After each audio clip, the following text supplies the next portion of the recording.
বৈষম্য বিরোধী ছাত্র আন্দোলনের সংহতি প্রকাশ করে সংযুক্ত আরব আমিরাতে বিক্ষোভ করায় শাস্তিপ্রাপ্ত ৫৭ বাংলাদেশের মধ্যে ১৪ বাংলাদেশি আজ দেশে ফিরবেন। দর্শক, এ বিষয়ে আরও জানাতে শাহজালাল আন্তর্জাতিক বিমানবন্দর থেকে সরাসরি যুক্ত হচ্ছেন আমাদের সহকর্মী অনেক ইকবাল।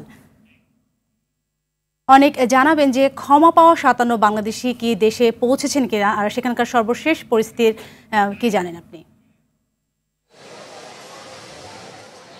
সাথী, আপনি যেমনটি বলছিলেন যে সংযুক্ত আরব আমিরাতে হচ্ছে বৈষম্য বিরোধী ছাত্র জনতার যে আন্দোলন ছিল, সেই আন্দোলনকে সংহতি জানিয়ে সংযুক্ত আরব আমিরাতে ৫৭ জন বাঙালি কিন্তু তারা বিক্ষোভ করেছিল। সেই বিক্ষোভের প্রেক্ষিতে কিন্তু তাদেরকে সেখানে সেই দেশ সরকার কিন্তু তাদেরকে গ্রেপ্তার করে। পরবর্তীতে কিন্তু যে ৫ তারিখে সরকার পতন হওয়ার পর অন্তর্বর্তী সরকারের যে প্রধান উপদেষ্টা রয়েছেন ডক্টর ইউনূস, তিনি কিন্তু হচ্ছে সেই দেশের সরকারের সঙ্গে কথা বলার পর কিন্তু তাদেরকে মুক্ত করে দেয়া হয়। তারই প্রেক্ষিতে কিন্তু তারা যে ৫৭ জন বাংলাদেশি রয়েছেন তাদের মধ্যে কিন্তু ১৪ জন আজকে ৭টার দিকে হচ্ছে দেশে এসে পৌঁছানোর কথা রয়েছে।